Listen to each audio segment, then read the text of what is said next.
My name is Anna, and I would like to share a story about how I met my boyfriend on a dating site. At that time, I was at the peak of my career and was in business, so I had very little free time for dating. My friends recommended that I try online dating, so I finally decided to give it a try. I registered at a popular dating site, created a profile, uploaded a few photos, and began searching for interesting people. I was already beginning to doubt my choice to use a dating site when one message stood out from the rest. It was from Alex. Alex turned out to be a very polite and interesting conversationalist.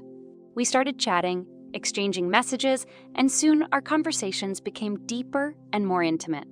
I felt comfortable talking with him and felt that we had many common interests. During our meeting, we talked about all kinds of topics, laughed, and enjoyed each other's company. We had many interests in common, and I felt that Alex was someone I wanted to spend more time with. The end of the meeting was approaching, and even though I wanted to continue our communication, I didn't want to say goodbye. And so, as we got up to say goodbye, Alex suggested the unusual, Anna, I have an idea. What if we exchange t-shirts? Maybe we'll meet again and exchange back. I was overcome with a feeling of excitement and laughter. The idea seemed wonderful and unpredictable to me. We looked at each other, laughed, and agreed to this symbolic exchange. I took off my t-shirt and Alex took off his. We handed each other our t-shirts and exchanged smiles. The emotions I got from the idea of exchanging things with Alex were mixed, but mostly positive. It was an unusual suggestion that made me smile and interested. At first, I felt mildly excited because the idea of swapping t-shirts was unexpected and unfamiliar. It brought an element of play and symbolism to our first date that made my heart beat faster. I felt that Alex didn't just want to end the meeting, but wanted to do something special that would mean something to both of us. I was happy when Alex suggested our next date at the center with trampolines. It was a place I had never visited, and the very thought of it sparked excitement and curiosity in me. When date day came, I met Alex with a smile on my face. We walked into the entertainment center, and I immediately felt an atmosphere of fun and joy. Watching children and adults jumping on the trampolines, I felt energy and excitement fill me. But at one point, when I was doing a high jump, Alex hit me a little, and I lost my balance. I fell on the trampoline and hit my knee on the surface. A sensation of pain shot through me, and I froze in place, feeling tears come to my eyes. Alex immediately rushed over to me, an expression of excitement and guilt on his face. He reached out his hand to help me up and apologized several times for what had happened.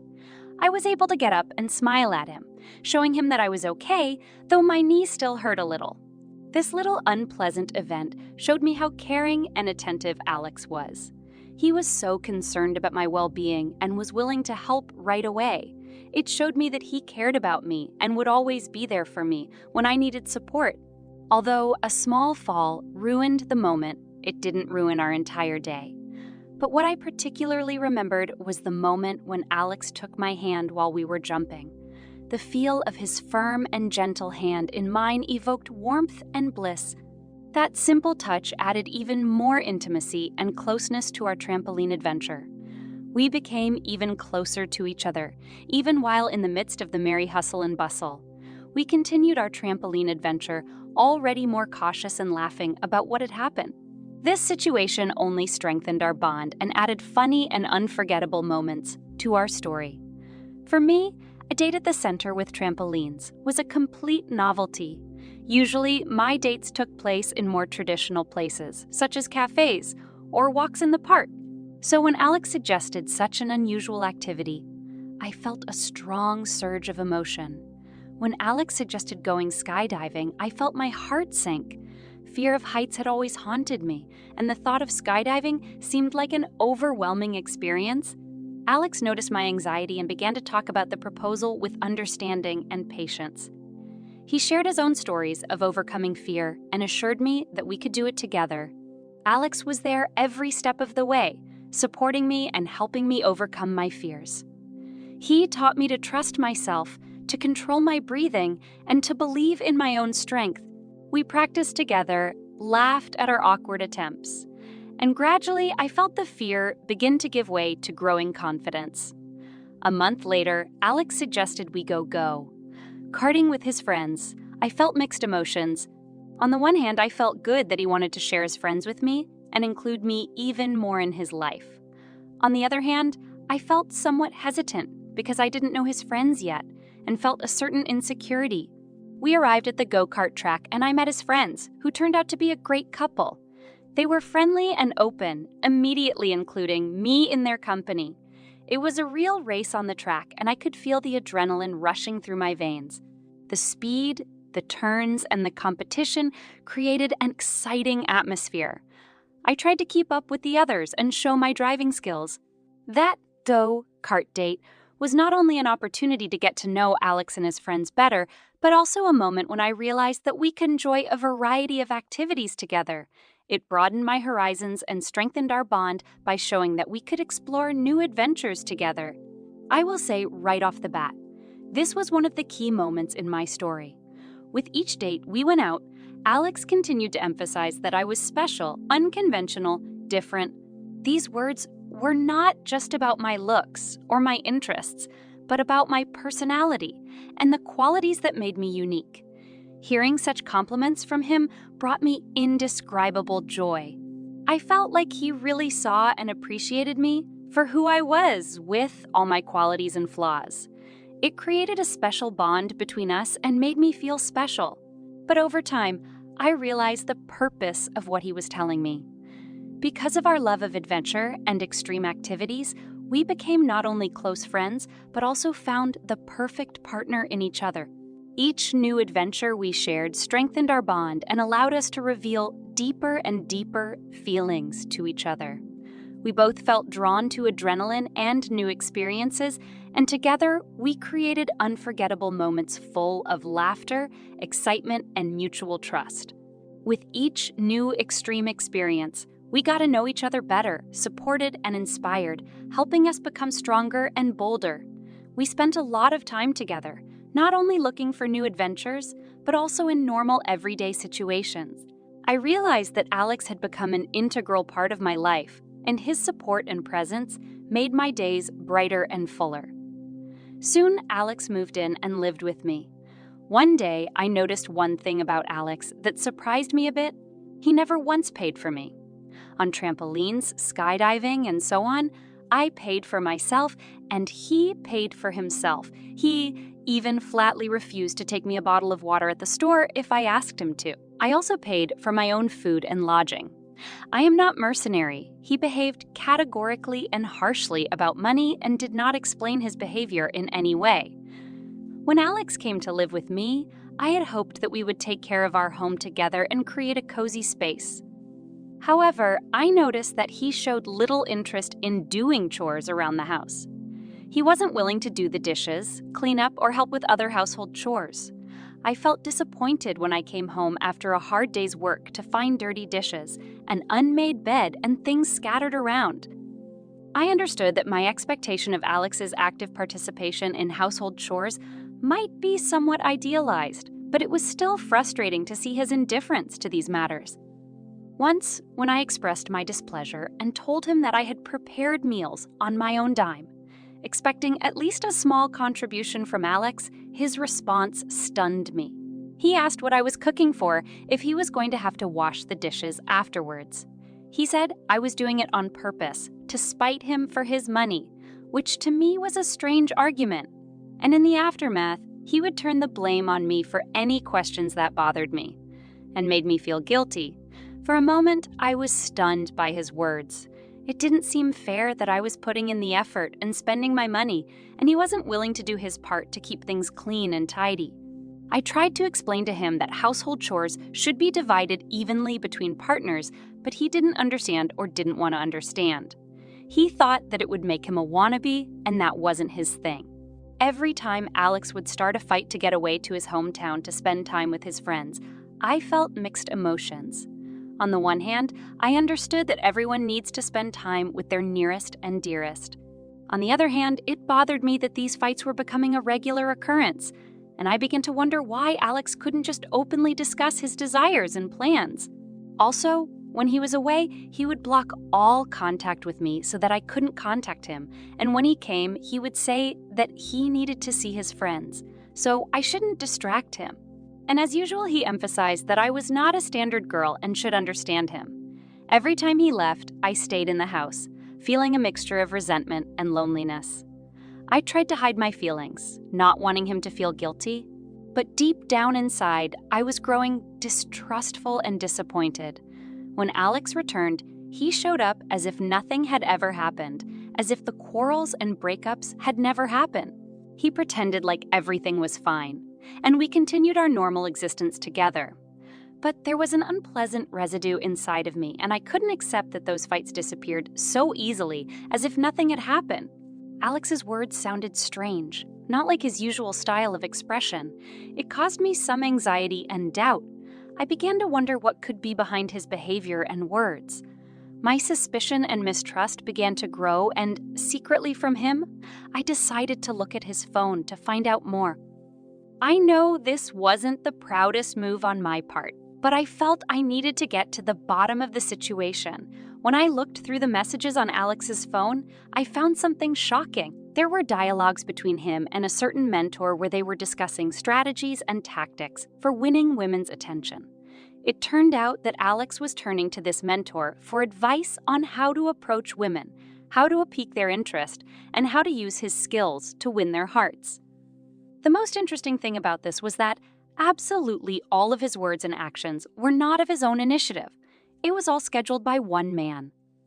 The trampolines, the parachute, meeting his friends, not paying money for me, telling me I was special.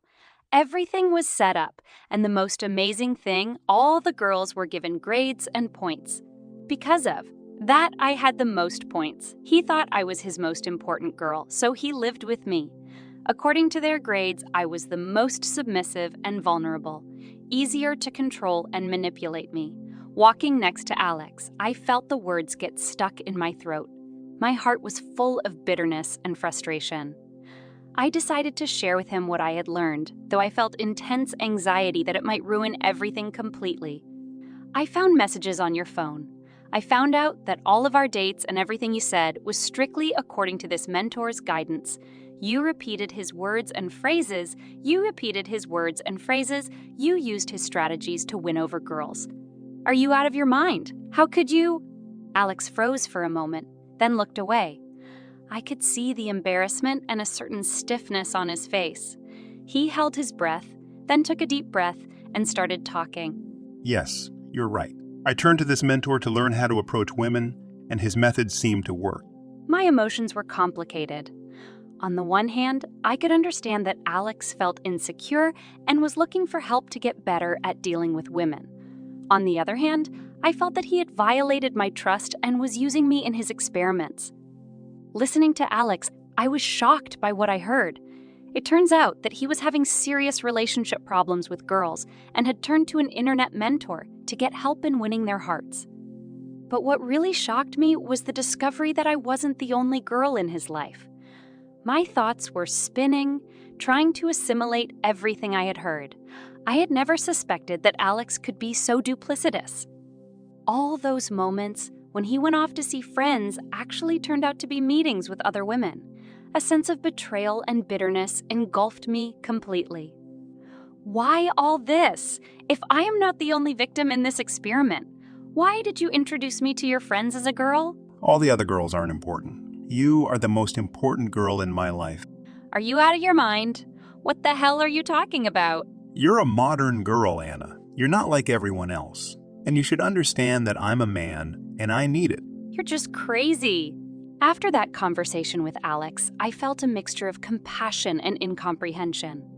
I decided that I had to try to help him realize that his approach to relationships was wrong. I wanted him to understand that a real relationship is based on sincerity and respect.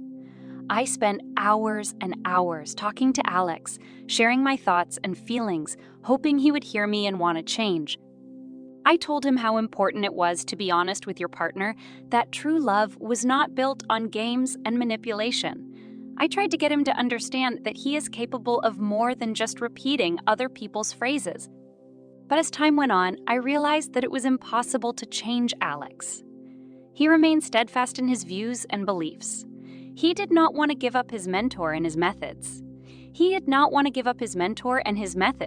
He kept cheating on me, and my mental state only got worse. After his psychological tricks, I became depressed and anxious, but I was still attached to him. Because of the pills I was taking, my libido decreased. Alex became angry because of that and persuaded me not to listen to the doctors. The doctors saw the whole situation and strictly forbade him to come to the hospital. My curiosity and desire to understand the source of Alex's problems prompted me to study the activities of his mentor. I started looking through his materials, reading his articles, and watching videos. However, what I saw horrified and disgusted me. It turned out that his methods were solely aimed at winning girls to a higher social status. He taught men to use strategies to get the attention and approval of these women. His main rule was not to pay for a woman, claiming that if a man paid all her expenses, she would only look to him as a source of money. I could not believe my eyes. These ideas went against everything I believed in. I had always believed that relationships were built on mutual respect and care, not on games and manipulation. All his advice and tricks to get a woman to attach to him seemed mean and cruel to me. He taught men to use false compliments and promises to grab their attention. His whole approach to relationships was based on deception and manipulation. My feelings for Alex turned to frustration and anger. I realized that he was not just following his mentor's advice, but that he had become part of this dangerous culture. I realized that I could not be with someone who supported such morally unacceptable ideas. The decision became clear to me. I could not continue a relationship with Alex, who preferred to play and manipulate people instead of building a real and sincere relationship. For my birthday, I decided to invite Alex, hoping to have a special night together. I prepared every detail and chose a special place to celebrate the day.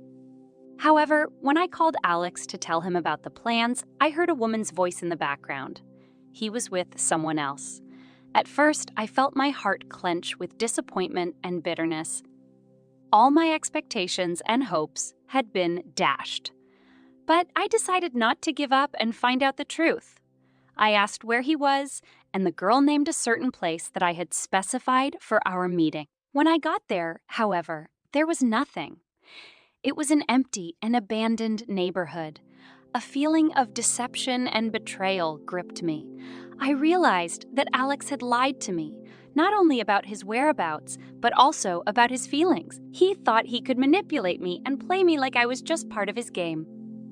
Over the months that followed, I continued on my way, finding the inner strength and support to overcome my pain and frustration. I decided to seek help from psychologists. Sessions with psychologists became my lifeline. They taught me to accept and love myself and to build healthy boundaries in my relationships. At the same time, Alex kept texting me, claiming that we were soulmates and that I loved him. But I realized that these were just his attempts to manipulate me and get me back into his game. I no longer let him influence my feelings and decisions.